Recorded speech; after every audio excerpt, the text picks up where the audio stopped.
We'll just jump right into it. All right, we're recording. 5, 4, 3, 2, 1.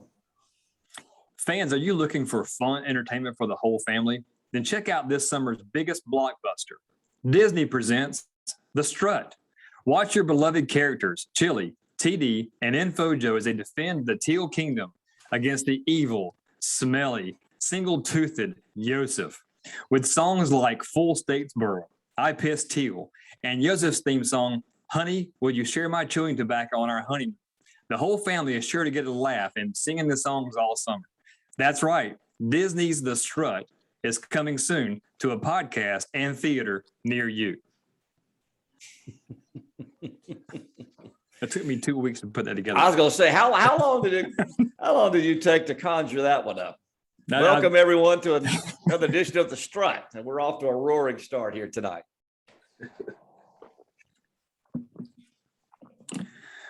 Tonight we have Jamie Fordham. Coach Fordham, welcome aboard, man. Thank y'all for having me, man. It's a pleasure.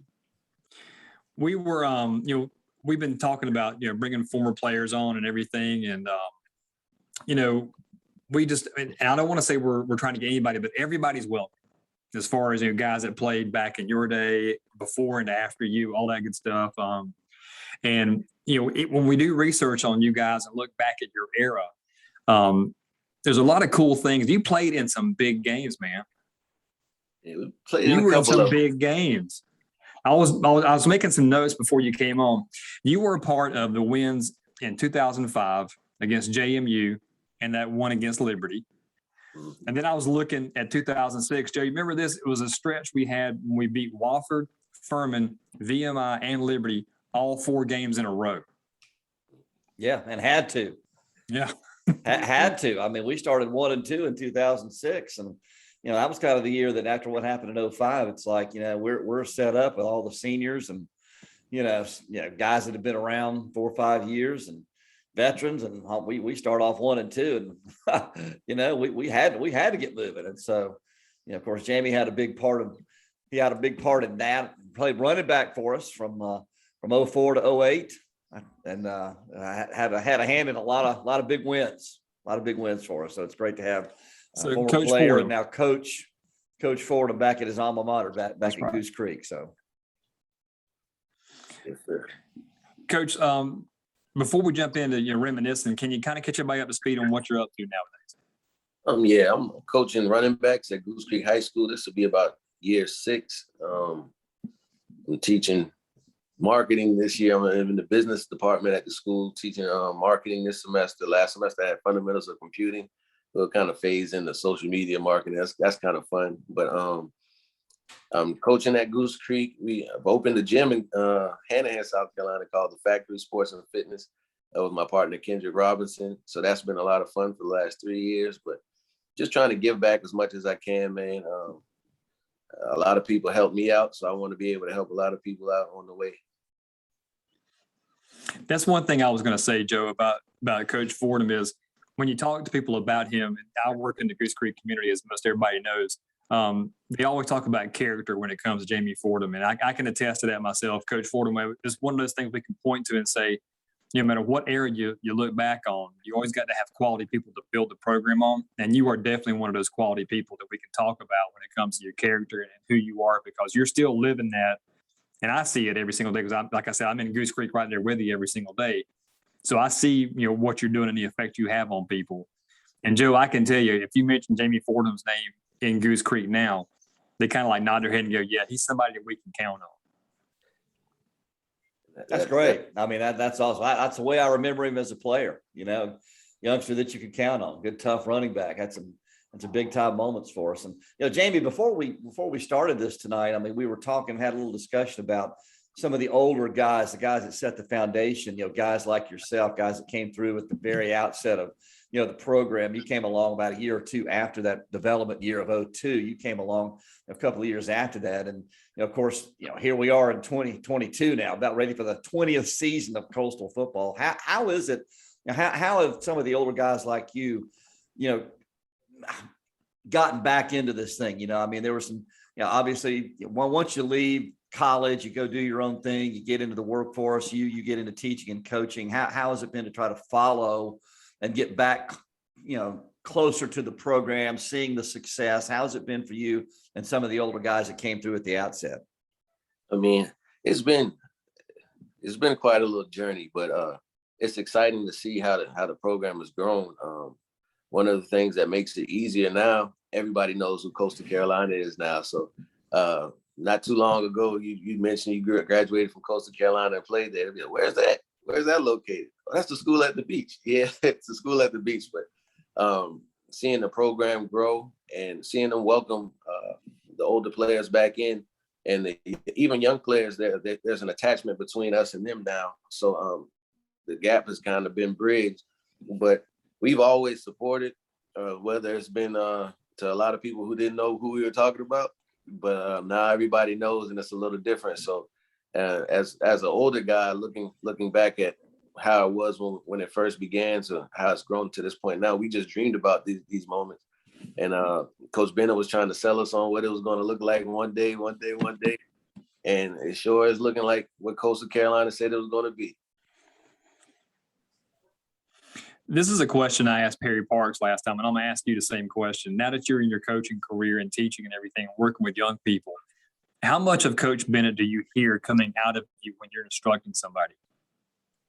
Man, it's great because Coach Bennett was a master motivator, man. Like, I don't care how you felt about yourselves. If you got in that locker room and Coach Bennett would talk to you for about 5 minutes, you'll think you can run through a wall. So that's one of the things I like to try to relay to the kids that play for me. I try to motivate them where they are. And Coach Bennett was just an all-around good man. So he just gave you the blueprint of how to be to get players to play the hardest they can for you, to get them to be to relate to you, and to just build relationships. So that's the biggest thing I got from playing with Coach Bennett's relationship. We still talk from time to time again now. So and I'm still talking to kids who might have graduated about 4 or 5 years ago. They still text me out of the blue just to check on me and my family. So I feel like I'm trying to follow in his footsteps that way, building those lifelong relationships with the kids that play for me. That's awesome. Go ahead, Joe. I'm sorry. I was going to say, a lot of your former teammates, Coach, are in the coaching ranks like yourself. And we also were kind of mentioning this before we started the podcast tonight. Who are some of the guys that you keep up with in the coaching ranks? Maybe some of your coaches at Coastal that we mentioned earlier. Who are some of the guys that you stay in touch with and maybe swap notes with or see out there on the trail? Who are some of those guys? And I've seen Andres Perkins, I've seen Big Perk a few times on the road. We've seen each other at South Carolina camp a couple of years in a row.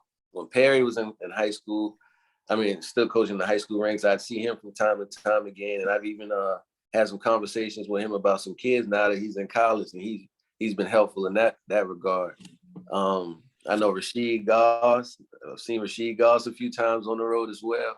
As far as coaches, I remember Coach Castellano was down here in James Island a few years ago, as well as Coach Spivey was at Somerville. And so I ran into those guys, and it was always good meeting them on the 50-yard line, kind of talking old stories, hugging each other up, and just catching up on old good times. There's a bunch of y'all that's gone into coaching. You were just pointing that out. And I got to believe, like, when you guys get together, how much reminiscing do you do about certain games when y'all were together, or some of the practices y'all went to? I know y'all have like those stories that y'all develop as teams because y'all go through so much together and you develop that brotherhood. But what's one thing y'all talk about when it comes to looking back on the days before? Is there a certain memory or a certain game that kind of comes to mind when you get with guys that you played with? Just the memories of camp, man. That's one of the things that come up. There's always a few stories from camp. There's always a funny Coach Bennett story. And there's always that James Madison game. I think that's one of the games where no matter who you were, no matter how much you played that game, you'll never forget beating the number one team in the country and watching those fans storm the field and the feeling you had overcoming something like David beating Goliath. And that was a great accomplishment and a great feeling, especially being a young guy coming in there, seeing that, being involved with your first big game. It was that's one of the things that we talk about from time to time again. So is there a Coach Bennett story you can tell? Man, I there's so I many had of to them. ask. There's so many of them. Man. I remember one story. I can't remember all the details, but he was telling us one day about how him and his daughter were riding. I guess they were going home and a deer got stuck on the fence. And he was just going all over the place about the deer being stuck on the fence. I can't remember how it quite ended, but I remember that story had everybody quiet for like 5 minutes after he finished talking, like, what just happened? but he was able to turn that into something motivating. Like, and you like, how do you get from that to that? Another instance was we played Georgia Southern at home. That was the year they had what was the quarterback Foster? Jason Foster. Jason Foster. And Coach Bennett gave, this was the most inspiring pregame speech I think I ever heard. And had you ready to go run through the brick wall. We didn't care about the door. We were just ready to go hit something. But that game didn't turn out like we wanted it to. But if he couldn't motivate you, man, he didn't have a pulse, man. Well, you had a good game in that game, if I remember, against Georgia Southern that year. You had a good night that night, but that Jason Foster, that cat scored 6 touchdowns. I mean, that was unbelievable. I'm like, every time he touched it, he was in the end zone. It was crazy. I mean, it was a close game, but that was a wild one. Yeah, that was the first time I've seen somebody put their quarterback back on punt return. I know. Yeah. He was good, though. A game I wanted to ask you about was the South Carolina State game of 2005, a couple of weeks after the James Madison thing. And we went over there to play that game, and it was hot. Man, was it hot that day at Orangeburg. But we got down and came back in the fourth quarter. What are some of the things you remember about that game? That was a big one in 2005. Yeah, it was a big one. That was the first time we got a chance to go into an atmosphere like that. It seemed like it was like the fair when we pulled up to the stadium. People were all over the place. Yeah. And it ended up being a memorable game. I remember Thig that game. I think the first play of the game, he might have got sacked. And it was going bad, but the Thig was one of those guys, man, you'd follow him in the fire, man, because after he calmed down and everybody else calmed down, you kind of look in his eyes and you can tell that we were going to be all right. That was just one of those years, man. Him and all those older guys that used to lead us, man, that you listen to in practice and they'd make you work harder in the weight room. You get on the field and they tell you you're going to do it. You believe you were going to do it and you just followed in. You just want to be one of the guys that they can count on when your number was called, just not to mess it up and try to make a play when you get the chance to.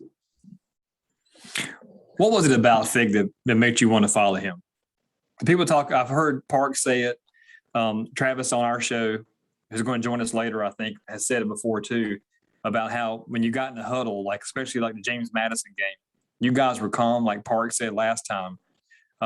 What was it about Fig Penn that made you want to follow him? You just believed in him, man.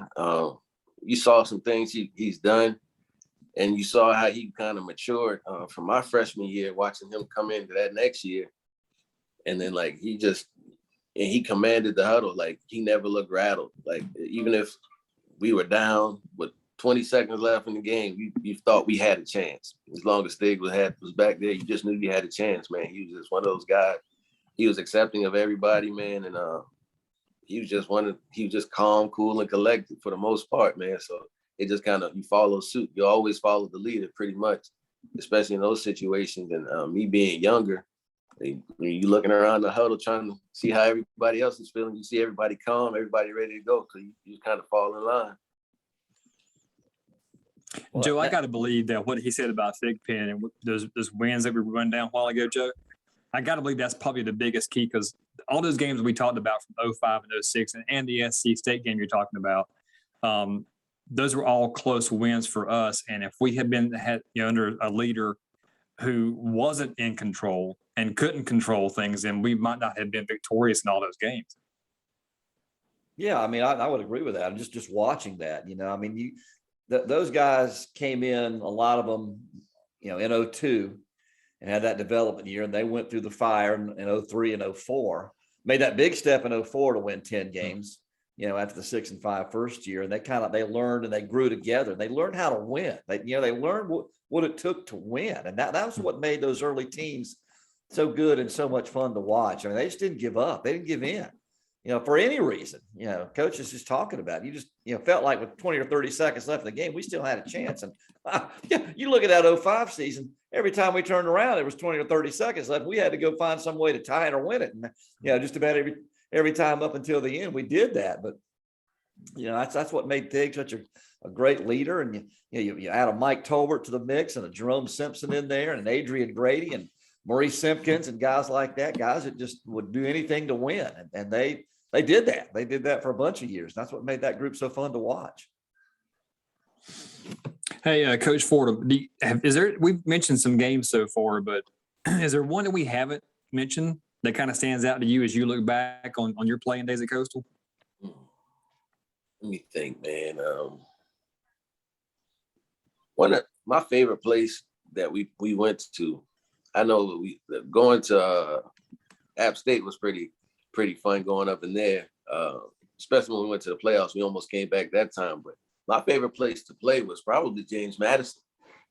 It was a hostile environment. That's all I remember about that place, man. They played physical football when you went up there, and I kind of prided myself on being a physical runner, so that's the kind of games that you like to go into because you get to pit your will against somebody else's, and whoever's going to come out is going to come out on the other side. But I think James Madison was one of my favorite games.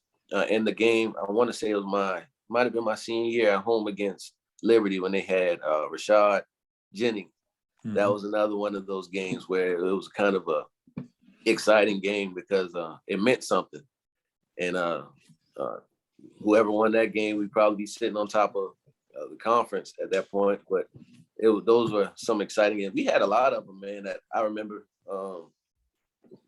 I remember bits and pieces of having exciting moments or bits and pieces of where Coach Bennett might be saying something that motivates you and turns you tired. And it's just, man, I remember almost every game that I played in there, man, because it was so memorable to me. It made such an impact on my life. But James Madison probably had to be my favorite place to go when we went there. What'd you think of the atmosphere at Penn State? See, I didn't get to go to the Penn State. Okay, I was going to ask you about that. I was going to say, well, were you dinged up and didn't go to that one, or? Yeah, I didn't make that one, man, and that one still haunts me to this day, man, because I was looking forward to it. That was something I was looking forward to the most, man. But I didn't get to make that trip. But all the stories that you heard, I had to watch it on TV back home, man. Because I was going to say when they, we had never. I mean, obviously that was our first FBS game, right? And Moose, Warren Kogel, our former AD, former player there, he set all that up. And so we go there to open the 08 season at Penn State, and holy Toledo. I mean, there are 100,000 people. I'm just looking around like, man, we got off to a pretty good start in that game. Trent Usher caught a little pass over there. We're down 14-7. It's like, hey, we might have a shot at this thing. And they run the kickoff back, and next thing you know, we really didn't have a shot. But I didn't know if you'd played in that one or not. But that was a wild place. Jeez. Yeah, that was one I wish I would have gotten to make, man. But leading up until that point, man, everybody was just excited to go up there and see what it's all about. Even then, you still thought you had a shot. And so, like, there was never a game, I think, where I was at Coastal where you felt like this was out of reach. We always believed we had a shot. We always believed we could pull it off. That one didn't happen, but we believed for a little while. Yeah. Yeah. I mean, right toward the end of the first quarter, start of the second quarter, it was like, hey, it's 14-7. All right, here we are. And then that guy goes. Yeah. So what was your prep like going into that week? I mean, that's something that's a good question, Joe, to bring up the Penn State game. It's something we hadn't even talked about yet. But Coach, getting ready for the Penn State game, I mean, mentally, physically, whatever. We know we're Coastal. It's a whole David and Goliath thing all over again, like with James Madison, but it's a different kind of David and Goliath, like I suppose too. But I mean, what's your mental prep for getting ready to go to a Penn State or something like that? It's a little bit of knowing you have nothing to lose, then a little bit of wanting to prove yourself to because a lot of the guys that came to Coastal kind of had chips on their shoulders because they could have gone other places or feel like they should have gone to other places. So whenever you get to play those schools like that, you always got a chip on your shoulder and want to have something to prove and match yourself up against who's supposed to be the best at the point in time. So it was one of those situations where you have nothing to lose. I'm gonna go out there and play as hard as I can. I think we want to win. We have a chance to win. So, and if we lose, nobody cares. But so if we win, we shake up the world. So you kind of prepare yourself to go out. It was like a regular game. Just know you have a bigger audience. You know, you have more eyes on you and puts you and your teammates in a different spotlight. When you look back on your time at Coastal, I made a list of people. I'm gonna read some names out. I just wanted to bring this up because, Coach, you were a part of a stable of running backs at your time at Coastal. These are like the who's who of running backs. And these guys are competitive with the guys that are playing now. We got some good running backs and people who can run the ball at Coastal well now. But, I mean, Coach Fordham, we got Mike Tolbert, Perkins, Patrick Hall, Thigpen, Rim McKinnon both could run the football too. I mean, how do you guys in a running back room, when you're looking at tape and thinking about game planning, and we know situationally speaking, one guy might get the ball above the other guy, if it's a short yardage, if it's first and 10, whatever. How do you guys keep your ego in check? Because I know every single one of y'all want the football. Yeah, right. We all wanted the football, man, but we understood like that, and that was one thing about that running back group, and nobody was selfish. We knew that how they're going to rotate backs at some point, and if you get hot, you try to get hot and stay in there, let them ride the train. But whenever your time was done and the next guy was up, you were still cheering for him. I remember I spoke with Pat Hall. I saw Pat maybe about a month ago. He was down here in Charleston, and we got up to kind of talk a little bit, and we were just talking about just the culture in our running back room. Like we had Pat Hall, Mike Tolbert, myself. We had Carl. Then we had Arthur Sitton come in, and Eric O'Neill came in, and there was never a situation with any of us where we were somebody might be jealous or somebody might not try to help you. I told Pat from day one, him and Perk were. You hear stories when you go to college, they're not going to help you. They don't want you to take their spot. But those guys, they were confident in themselves, and they were always willing to help, teach you the ropes, protect you a little bit, make sure you don't do the wrong thing, make sure you understand the reads when you're going into the game. So that's why we're still close. There's never been a rift with anybody because everybody understood their role and just to be ready when your number was called. That's cool you say that, because I have heard from people when I coached, basketball players would say, you're going into a bigger or smaller school, everybody's competing for that spot. So, scholarships are on the line. If you play more, you're going to get more recognition and all that good stuff. So it's cool to hear you say that, because early on in our program, if we had one person that was a star, he might want the spotlight more than anybody else. But it's good to hear you guys kind of sharing that, in your prep and working together, because that makes a whole lot better work environment for you. I know when you go to practice each day, when you watch film, y'all study together, it's clear you guys are pulling for each other, because I haven't heard you one time say anything, sideways about anybody else when it came to how you guys are working hard together. One game, you lead rushing at SC State. The next game is somebody else. So that's pretty cool to hear y'all say that, how well y'all work together. Even though you got a couple of quarterbacks taking y'all some of y'all's touchdowns and yardage, you seem like you're still pretty cool with it. Yeah, man. It was one of the things where like we kind of pushed each other to be the best version of ourselves. You'd see Pat Hall was the man, and then Perk would have a game where he's setting school records and setting conference records, and then Mike came out and was just running everybody over, and he had Art and Eric. So it was just you saw the guys that you were with, and they worked hard. And they pushed you, and you pushed them, and that's just how iron sharpened iron in our running back room, man. But we're all still pretty close to this day, man. There's never been any issues with us. Everybody, it was like we were really like brothers. Coach, I'm gonna put this out there, and I'm gonna get your opinion on this. I watched Coastal football, been around it for 19 seasons now, going on season number 20, and we've had a lot of talent come through this program, a lot.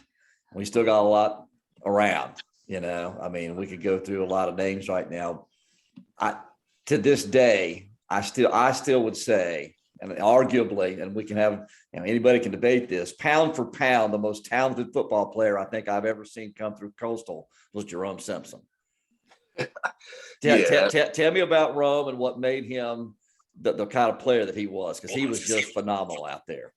It was crazy, man. He was just so effortlessly athletic. Like, I remember him jumping backwards over a picnic table in practice, catching the ball. And it was like, how's this happen?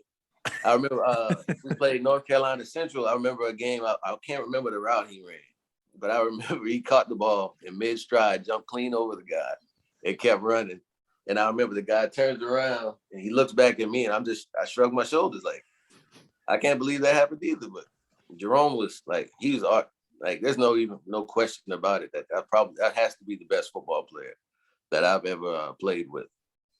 I have him up there, and one guy a lot of people they forget about, Mario Norman. Mario Norman was an outstanding football player, man. He was tough, he was physical, and he gave it all he had on the field, man. So Mario's another guy that I think was one of them. Him and Jerome were probably two of the best football players I think I've had a pleasure of playing with. Can you think about a guy you played against, like any opponent from your playing days at Coastal, from any team? Is there any like players that you can recall playing against, or any defenses you recall playing against that you just really didn't want to ever play against them again? Let me think, man. That first year when we did play James Madison and they came to us, those guys were huge. And they were physical and they were angry. It seemed like they had an attitude the whole day. It was a fun experience that we came out on the other side, came out on top. But those guys, they were a little bit different, man. You can tell by their size and how ferocious they played. But once we realized we could play with them, you kind of settled down a little bit and it upped your game some. So I remember that game, man. I was probably about in the middle of the second quarter. They sent me on pass protection against this big, I can't remember that defensive end's name, but we're on the 50-yard line, man. I'm trying to block this guy. I'm a young kid, man. I go up there and I approach him like, I don't know what I was thinking, but he sat me down on the logo right in the middle of the field, man. That was my first time ever getting run over, try to pass protect. And I heard about that one for a while, man, afterwards. But that was one of those instances where it kind of taught me, well, I guess I got to bring a little bit more with me when I got to protect the pass. But you live and you learn, man. But that was probably one of the best defenses that we faced. But it was a good experience, man. We were talking about that with Perry on the last podcast about how, that season we went from playing, and no offense to these guys, we went from playing Morehead State and Savannah State and, Charleston out of West Virginia and then crowds like that. And the second game of 2005, here comes James Madison with different body types. Yeah. Those guys, and I didn't play the game, but I'm standing on the field for the game. I'm like, man, where is this bunch from? Because we ain't seen nobody like this. Yeah, it was different, man. Because nothing against those teams that first year, but there was certainly a jump in competition that the year we played James Madison. Those guys looked the part, man. You heard stories about them all year. You watched them the year before win the national championship. So you kind of know what to expect, but then you don't know what to expect when they come on the field and you're like, oh my gosh. You see the scout reports and you see the size on paper and they kind of fudge numbers here and there, but those guys were every bit of everything they wrote about in the paper, man. Yep. TD, you want to jump in here real quick? We got about 4 minutes left before we'll have to restart this thing. Yeah, hey, appreciate it. Man, Jamie's good seeing you, man. I was just listening to all the stories. We talked like Joe and Chili talked about the last episode with P. Squizzle, man. We talked about how big JMU was and kind of alluded to your game versus SC State and some great games that you had. And I would agree with one thing he said.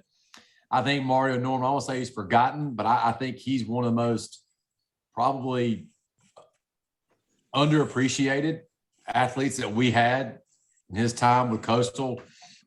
People know Josh from his time at Coastal and his time in the NFL for his athletic plays and some of his antics, but at the same time, Mario was a better athlete. I think, Jamie, you can agree or disagree with me, but Mario, people don't, I saw Mario do Jerome Simpson-esque things in practice. That a lot of people, if you got Mike Tolbert and Philly Penn and Perry back on here, I mean, there were times that Mario and Jerome went at it during practice with the ones, one-on-ones, and there were times that, let me tell you something, Mario got the best of Jerome.